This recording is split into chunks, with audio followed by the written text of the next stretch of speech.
Hello bachchon, let us read the question first. The frequencies higher than 10 megahertz are found not to be reflected by the ionosphere on a particular day at a place. The maximum electron density of the ionosphere is, and options are given.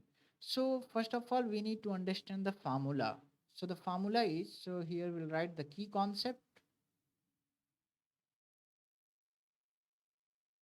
The key concept is that formula. Here the critical frequency can be written as 9 into under root n maximum, where n is electron density and the Fc is the critical frequency. Okay.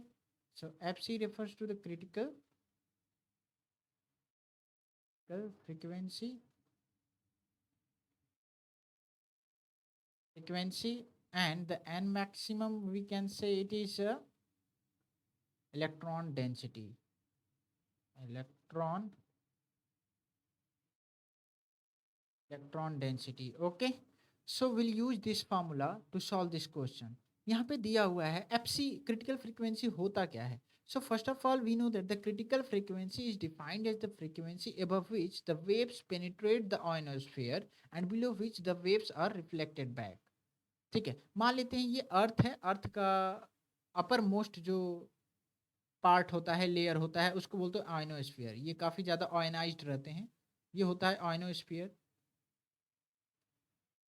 Ionosphere. तो ये FC यानी critical frequency की वो value है जिसके ऊपर, जिसके नीचे ये क्या होता है, रिफ्लेक्ट हो जाता है, और जिसके ऊपर क्या होता है, ये पेनिट्रेट हो जाता है, आयनोस्फीयर को पेनिट्रेट करता है. ठीक है, और इसके जस्ट नीचे क्रिटिकल फ्रीक्वेंसी के नीचे क्या होता है, वो रिफ्लेक्टेड बैक हो जाता है फ्रॉम आयनोस्फीयर, आयनोस्फीयर से वापस चला आता है. ठीक है, तो ये फॉर्मूला है. तो चलते हैं, अप्लाई करते हैं.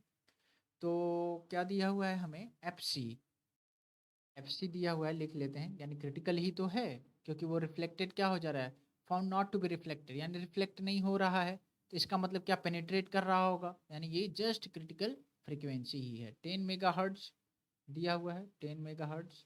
तो इसको हर्ट्ज में कन्वर्ट कर देंगे, क्या हो जाएगा, 10 इंटू 10⁻6 हो जाएगा ये.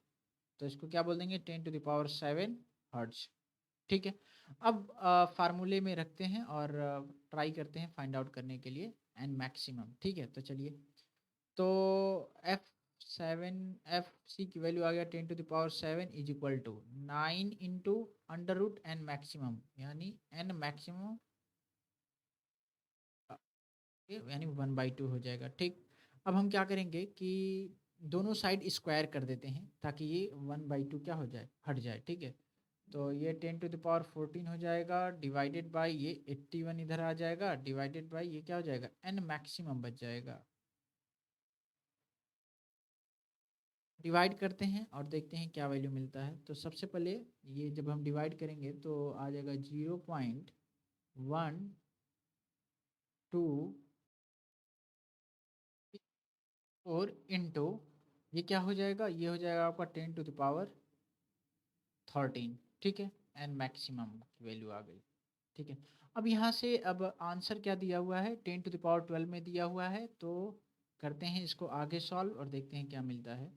तो एन मैक्सिमम की वैल्यू हो जाएगा आपका 1.23 इंटू 10⁻, और ये 12 हो जाएगा अब. ठीक. तो इतने नंबर ऑफ इलेक्ट्रॉन्स हो जाएंगे मीटर टू द पावर -3. ठीक. So what we can say here, finally this will be our final answer, value of the electron density. Okay, so we can say the option C is right answer. So hope you understood it well. Best of luck.